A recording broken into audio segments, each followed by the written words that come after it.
সারা রাত ভিজিয়ে রেখেছিলাম।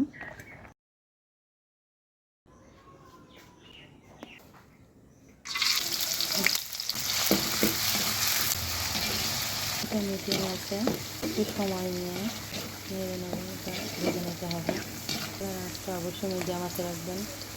ডালটা অবশ্যই সারা রাত ভিজিয়ে রাখবেন। আমি সারা রাত ভিজিয়ে রেখেছিলাম এবং অনেক সুন্দর করে ধুয়ে নিয়েছিলাম, পানি ঝরিয়ে নিয়েছি। কিন্তু এটা হালকা ভাপ দিয়েও নিতে পারে, কিন্তু আমি সরাসরি ভেজে নিচ্ছি, হালকা মিডিয়াম আছে।